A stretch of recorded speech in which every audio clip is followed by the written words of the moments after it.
Hi, I'm Rhea from Active Health Clinic, and today I want to talk to you about the 3 concepts that I speak to with every single patient that walks through my door, regardless of how long they've had their invisible illnesses, how much they know about their invisible illnesses, and where they are in their management strategies. So sometimes I have the privilege of working with people when they're early on and getting to work with them on all of their tools in their toolkit. And other times I have the privilege of working with someone refining their tools within their toolkit. I think the biggest thing as a clinician in this space is making sure to meet someone with where they're at, not assuming what they know, but helping them troubleshoot what it is that they're struggling with. So the 3 concepts that I myself still use to this day, but that I mostly talk to my patients about, is their triggers, their traffic lights, and their recharge strategies. I think they to me are consistent across the board, regardless of the invisible illness profile that you have.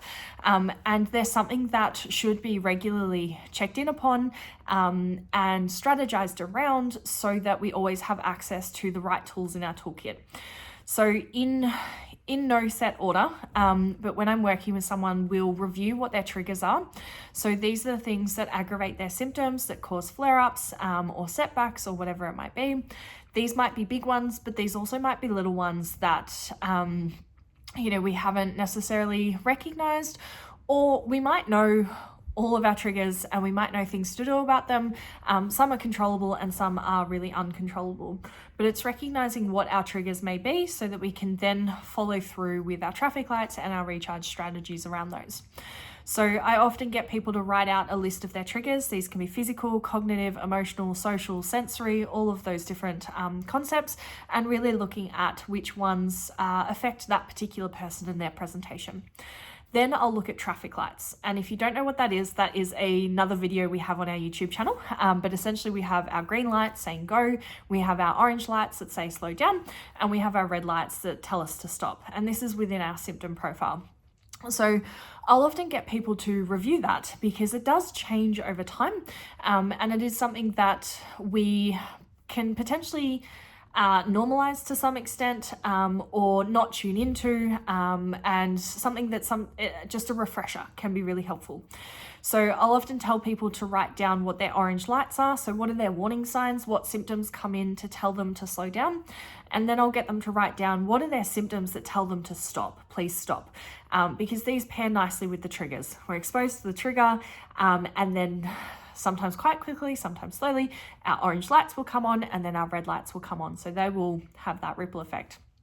And then lastly, I'll get them to look at their recharge or their restorative practices.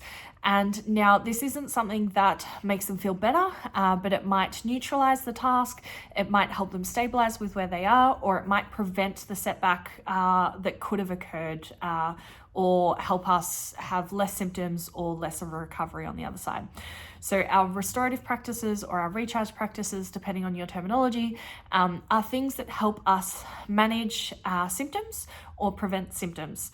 So again, they'll fall into the category of physical, cognitive, emotional, social, sensory, but they can also be what we call our SIMs, so safety in me practices of what our nervous system is responding to, that is creating safety to help us tap into our rest and digest section of the nervous system. So these can be things that we hear, see, smell, taste, touch, people, places, things happening around us, things happening in our body, things we think and believe and say, and pretty much everything. So when I break those things down, we now come away with 3 lists: a list of triggers, a list of traffic lights, and a list of restorative practices. And I find that really beneficial to go, how much are you exposed to your triggers? How much are you listening to your traffic lights? And then how much are you actually using your restorative practices? And is that list as extensive as it could be? Because it is, there's always the big blaringly obvious stuff, but it can be the little things that accumulate, and they themselves do nothing on their own, but put enough of them together and they're restorative or they're helpful or, they're beneficial in any way they possibly can be.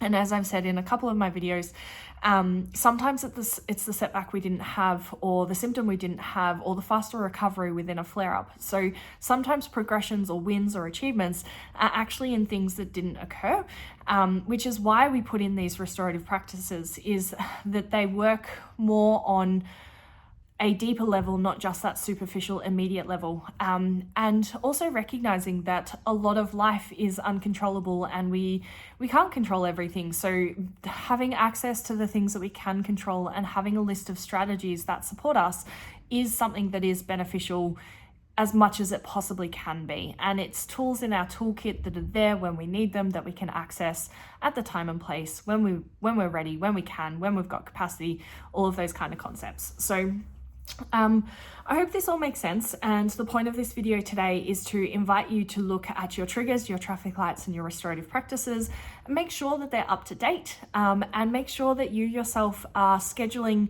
how to utilize them, planning to work around them, making sure that they're part of your everyday management strategies or considerations, and just helping you recognize that you know a lot about your health and about your needs, and you are putting a lot of that into practice. And it's that reminder to be kind to yourself, that you might be doing as much as you can and as much as is in your toolkit or your skill set or whatever it might be. So I hope this helps. Any questions, comment them below, and we've got some other videos on similar concepts of this that you might find helpful too. See you soon.